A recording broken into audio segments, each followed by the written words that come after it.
Potato lasagna. Hi, it's Kat. Welcome to my kitchen. Today I'm making a recipe called Lazy Man's Perogies that I found in the Acadia Valley Community Cookbook.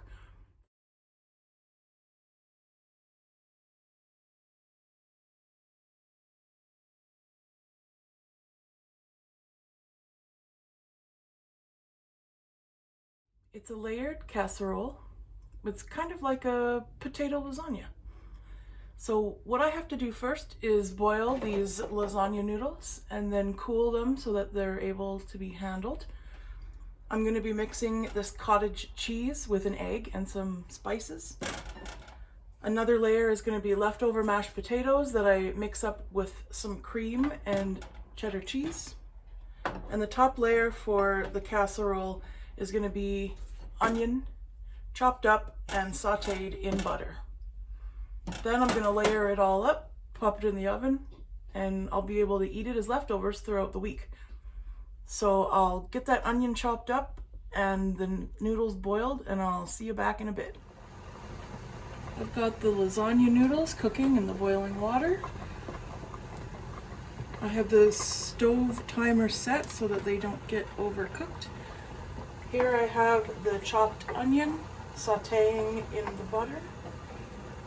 I got my other layers ready for the casserole, the Lazy Man's Perogies.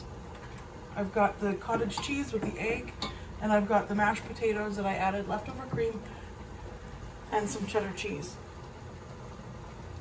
The original recipe didn't call for cream, but I had some left over that I wanted to use up. It also calls for onion salt, but the flavoring that I really like to use, I get in Calgary at a special spice store called the Silk Road. This is called Marrakesh salmon seasoning. Adding a little bit of this to the mashed potatoes layer, I think. And then add a little bit to the cottage cheese layer. I think I might also want to add a little garlic to the potatoes and the onion. Then I think I'll add a little of the Italian seasoning from Silk Road. I'm just going to sprinkle a little bit of that in the onion. So I've got 4 minutes left on the timer for the noodles.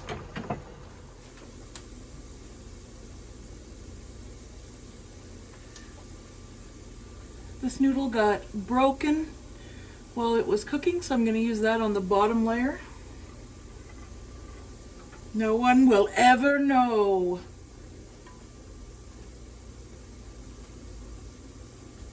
The next layer is the cottage cheese layer. I'm going to pour that over the noodles and spread it out. I guess you cannot see that.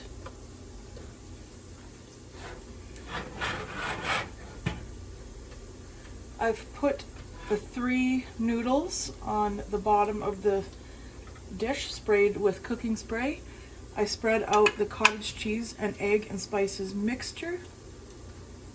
Then we'll go 3 more noodles.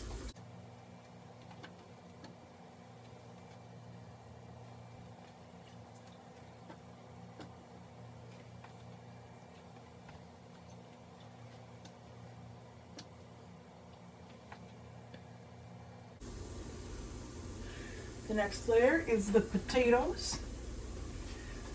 And my potatoes got a little soupy when I added all the extra cream. So I'm not sure if this recipe is going to get really watery, if it maybe won't cook up properly. But that's part of the fun, is finding out what happens when it's done.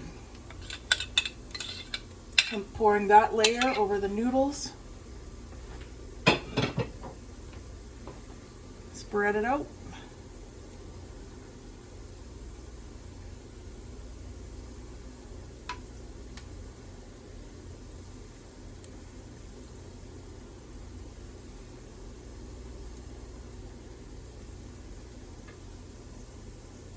Give our onions a stir. Oh, they're definitely the perfect color that I want, nice and golden.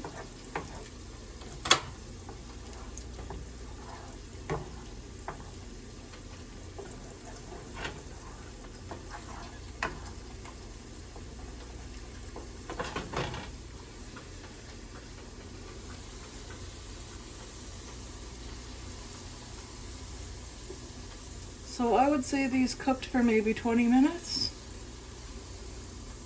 maybe a little more.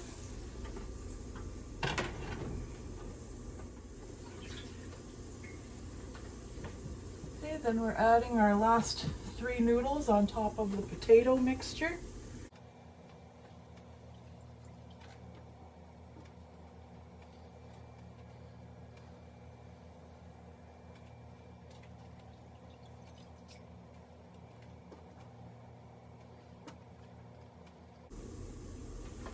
Uh-oh, I found another broken noodle.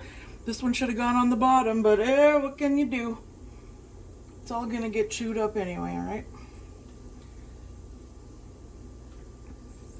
So there's our layered Lazy Man pierogies. Onions are gonna go on the top. That seems like an awful lot of butter to be putting on there. The potato lasagna is out of the oven. I tried a bite. It's really good. It tastes amazing. The lasagna pasta actually does make it feel like the outside of a pierogi with the mashed potato inside. So I'm just going to put this back in the oven for 10 more minutes, let it brown up a little bit on the top.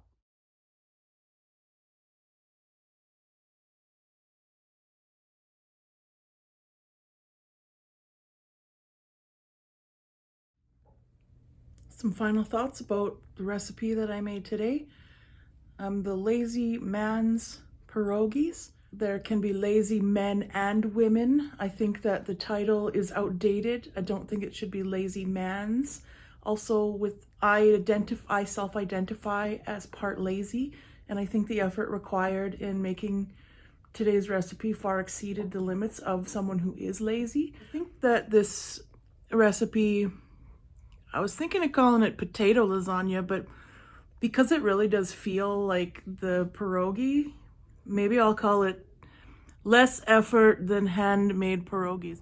Here's the recipe for Lazy Man's Pierogies, submitted to the Acadia Valley Community Cookbook in 1995 by Rose Niwa.